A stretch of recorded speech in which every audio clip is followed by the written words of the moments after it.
Bismillahirrahmanirrahim. Assalamualaikum warahmatullahi wabarakatuh.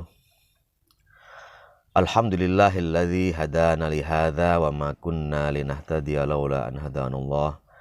Asyhadu an la ilaha illallah wahdahu la syarika lah wa asyhadu anna Muhammadan abduhu wa rasuluhu la nabiyya ba'dah.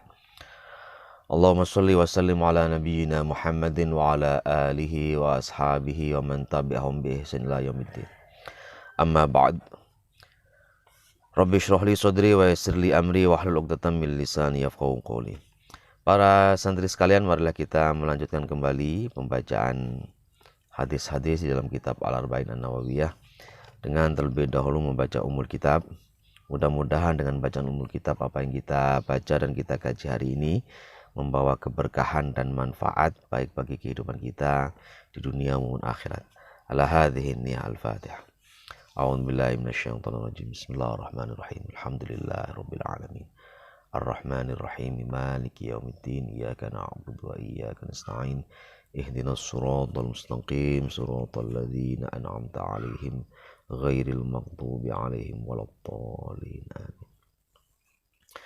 Bismillahirrahmanirrahim. Al-haditsul hadi wa thalathun. Hadis yang ke-31 di dalam kitab Al-Arba'in An-Nawawiyah. Sekarang kita sedang bahas hadis yang ke-31 di dalam kitab Arba'in Nawawi. Bismillahirrahmanirrahim. An Abil Abbas Sahl bin Sa'd As-Sa'idi. An Abil Abbas dari Abul Abbas yang aslinya bernama Sahl bin Sa'ad, putranya Pak Sa'ad As-Sa'idi, qala, dia berkata.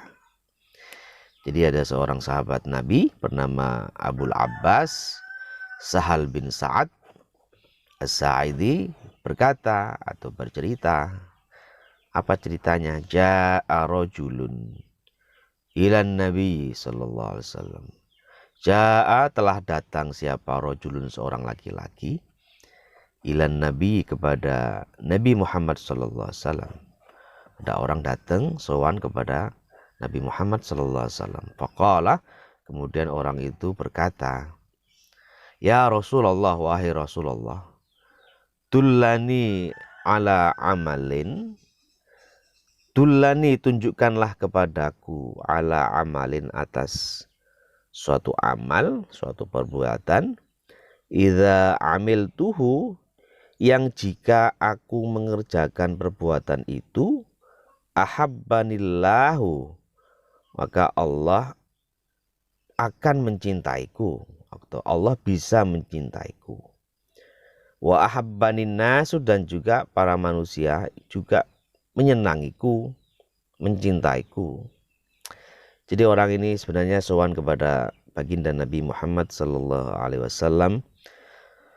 Dia memohon arahan Nabi, memohon petunjuk Nabi supaya memberitahu dia tentang suatu amal yang bisa membuatnya dicintai Allah dan disenangi oleh para manusia.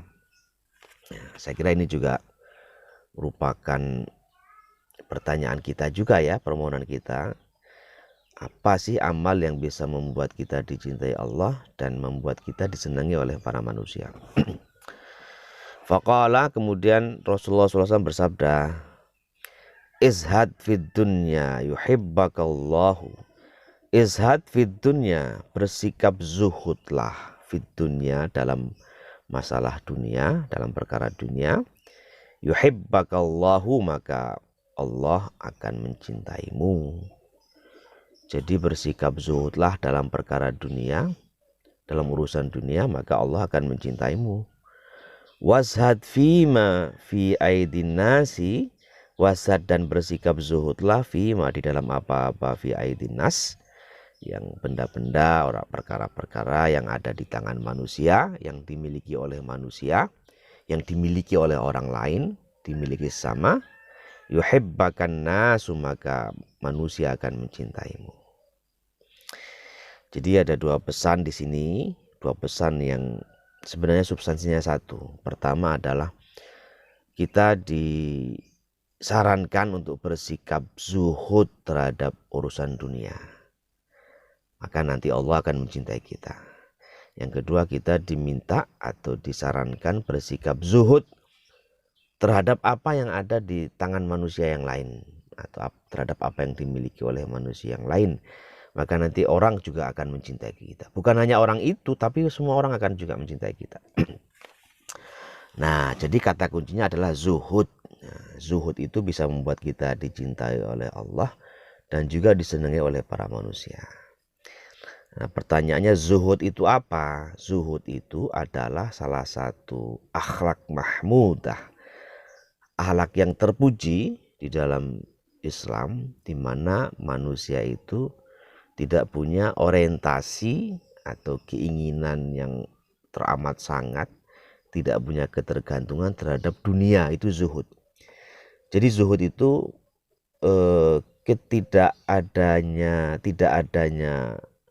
ketergantungan hati terhadap sesuatu yang bersifat duniawi, ya, tetapi orientasinya akhirat. Jadi zuhud itu tidak punya orientasi akhirat. Orientasi itu artinya punya keinginan yang sangat kuat terhadap sesuatu itu.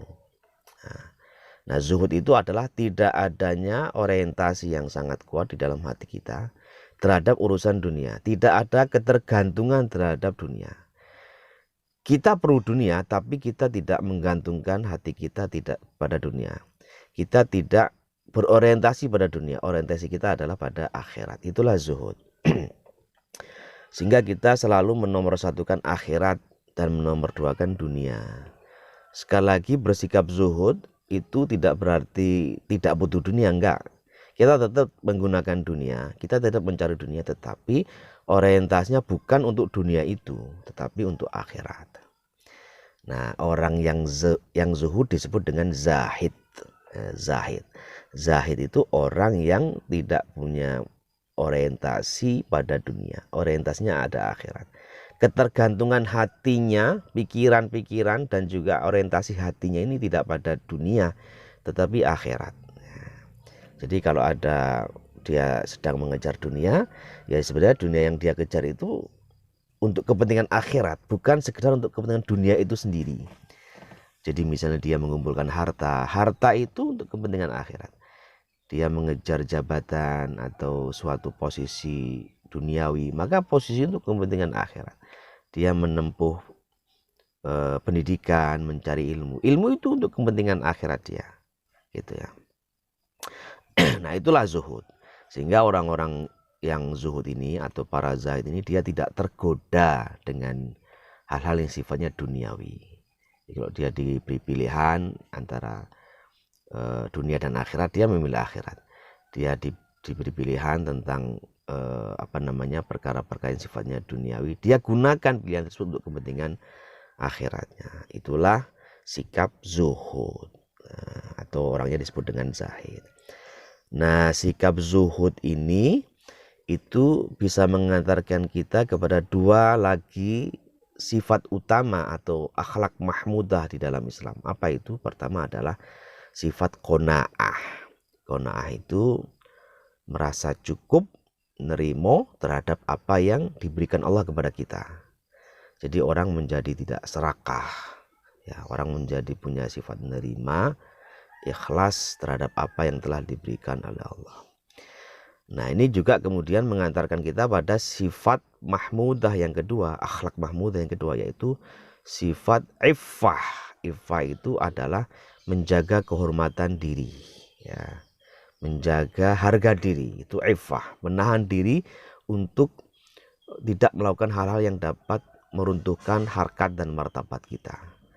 Nah, kalau orang itu tidak bersikap serakah, ya, tidak bersikap tamak, nah itu akan membuat diri kita menjaga kehormatan kita.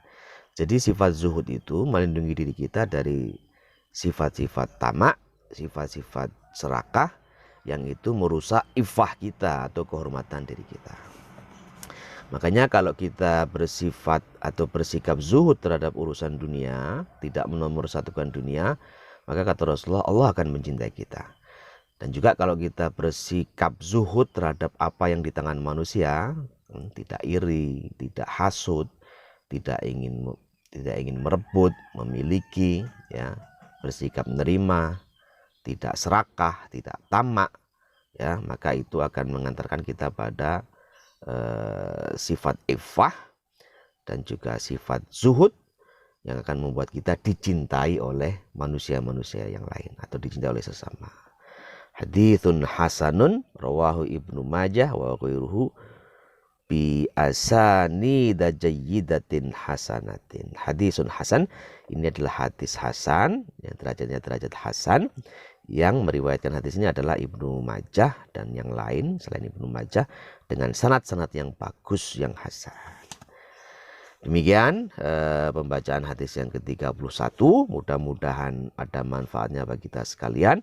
Mohon maaf jika ada kekurangan dan kelemahan. Billahi taufik wal hidayah. Wassalamualaikum warahmatullahi wabarakatuh.